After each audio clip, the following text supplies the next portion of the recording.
A paz do Senhor, irmãos e irmãs, mais um dia abençoado. Vim aqui trazer uma porção da palavra que se encontra em Mateus capítulo 5, versículo 13, que diz assim: Vós sois o sal da terra. Se o sal for ínsipid, com que há de salgar? Para nada mais presta, senão para se lançar fora e ser pisado pelos homens. Bem, nessa palavra aqui eu venho falar sobre a função do sal, né? E por que devemos ser o sal da terra? O sal, ele é um alimento, aliás, é uma substância, né, que tem as principais funções salgar, né, o alimento ou dar sabor ao alimento, né? Porém, se o sal ele for ínsipid, ou seja, se ele não tiver mais essa função, ele é lançado fora, né? Ele é jogado fora porque ele não tem mais valor, né? E através dessa palavra Deus ministrou no meu coração que o porquê devemos ser sal na terra. Aí eu pego essas funções do sal e coloco como a principal, a mais importante dessa função do sal, além de salgar e dar sabor ao alimento, é dar sede, né? Cada vez que comemos algo salgado nos dá sede e precisamos fazer o que? Beber água, precisamos nos hidratar. Por exemplo, se você está lá no teu dia lá comendo churrasco, você precisa se hidratar porque você está consumindo muito sal. Então o sal aqui, nessa palavra aqui, ele vem me enchendo no meu coração que a principal função dele é dar sede, tá? E para que devemos ser o sal da terra?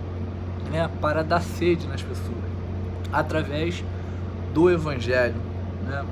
Porque quando nós pregamos o Evangelho, nós causamos sede nas pessoas. Muitas pessoas querem conhecer o Evangelho através das nossas ministrações, né? Através de uma oração, e ali a gente está colocando uma sementinha, né? Como se fosse um sal para ela sentir sede e absorver essa palavra.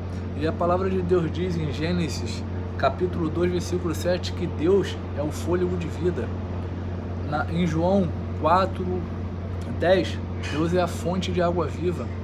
Em João 6, 48, Deus é o pão da vida. Por que eu estou falando isso?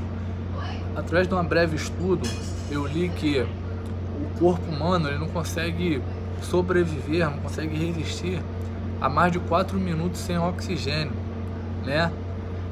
Sem se alimentar, sem beber água, não consegue ficar mais de 3 dias. São 3 dias que você consegue ficar sem consumir água.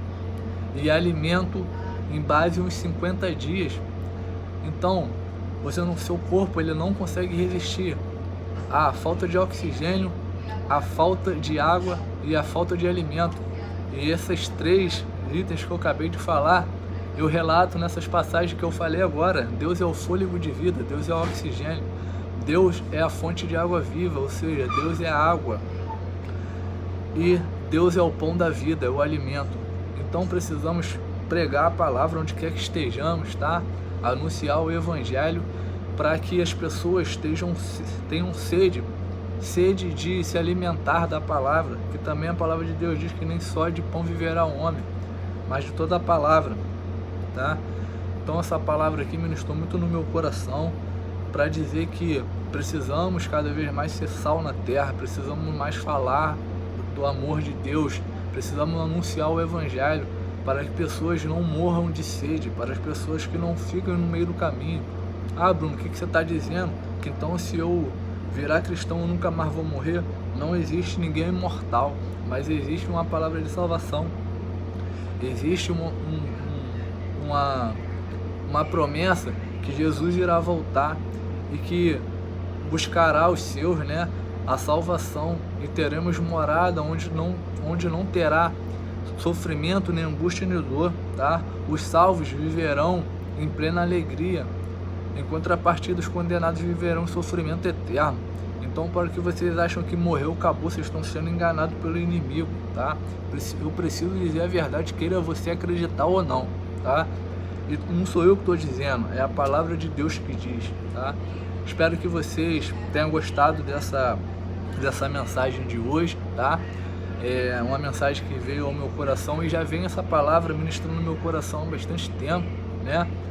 Mas eu creio que veio no momento certo e eu creio que quem receber essa palavra aí hoje vai pensar duas vezes. Se você é cristão, poxa, eu tô no meio de pessoas que eu devo falar, né, de Jesus, devo anunciar o evangelho e eu muitas das vezes eu tenho ficado calado. Eu estou dizendo isso por mim, porque eu também tenho passado por isso. Eu preciso falar mais do amor de Deus, eu preciso falar para as pessoas o que diz a palavra, o que diz a Bíblia. As pessoas precisam ter conhecimento do que diz a palavra, o que diz a Bíblia aqui, né? Porque se elas não aceitarem, né, aceitarem o que diz as Escrituras, é a opção dela. Deus deu livre-arbítrio, mas eu não posso chegar nesse dia, no dia que Jesus voltar, e ver pessoas que eu gosto, que eu amo, sendo condenada e dizendo para mim: pô, Bruno, você sabia disso tudo e não me avisou. Então eu prefiro anunciar, mesmo que me acham doido, mesmo que acham que eu sou um maluco, que acham que crente é tudo doido, mas eu prefiro ser julgado assim do que me arrepender de não ter falado para as pessoas o que diz a palavra de Deus, as promessas que estão na Bíblia e que vem se cumprindo a cada dia, tá? Que Deus abençoe vocês, se apegue à palavra, até a próxima, tchau, tchau.